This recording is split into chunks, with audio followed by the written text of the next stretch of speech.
Today I'm utilizing my feet up trainer for a variation of dancer's pose, where I will take one foot and hook the top of that foot right at the center of the cushion, bring my knees together, squeeze the inner thighs together, and press the knees together. If squeezing your inner thighs doesn't work, you could always put a block in there.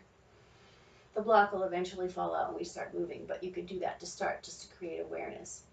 And here's the thing, when we do dancer's pose, there's some resistance sometimes in the hip flexors and the psoas, right here in the front of the hip, and maybe in the quads. So if we start here, pressing our foot and even bending into the standing leg, and draw the tail down, not tuck it under, but draw it down by lifting up your pubic bone, connecting your front body so you're nice and tall.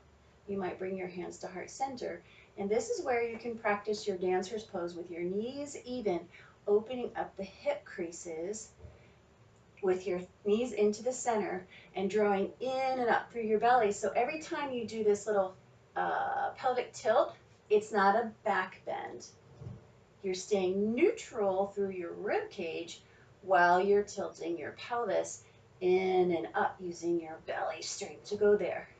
The next step might be to walk out, or you could tap the trainer and then slide back so that your knee comes slightly behind your standing knee, and you have now a little more hip flexion or hip extension, where before we were just going for a neutral hip.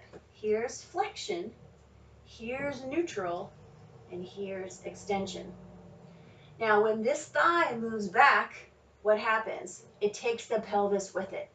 So let's counterbalance that using the strength of our glutes and our core and our pelvic floor and our inner thighs to pull in and up and stabilize, and maybe slide that foot back. There's a step two. You might even do a lower and a lift. You got a little single leg squat here. Next step, you could reach for your hand. If you have a strap, use a strap if your foot doesn't reach your hand, and lower back down. Now you can add breath to this. It might be an inhale to hold your foot and an exhale to release it. Another way to use dancer's pose would be to turn around and put your hands on the trainer and use your strap if you require a strap. If I can't easily open up my hip while holding my foot, then it just makes a lot of sense to use a strap to make up that difference between. Let's draw our knees in toward and our thigh bones in toward the midline as we hold a hand on the trainer. Now this is a tipped forward dancer's pose, right? So on this one we might have fingertips on the trainer and fingertips forward. Now while I lift the fingertips forward, drawing up through the core, pressing down through the rooting into the foot, pushing the foot that's in the strap into the strap, so I'm actually pulling my shoulder back, meanwhile stabilizing through core. So it looks like this. Oh, I love that. Love to be imperfect and enjoy it. Breathing in, breathing out. Breathe in to prepare to execute. Breathe out. You don't have to have a lot of range of motion here.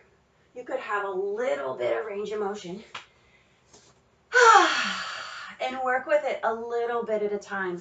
But there you have a lot of options to work with and play around with to have really healthy hips and lower back.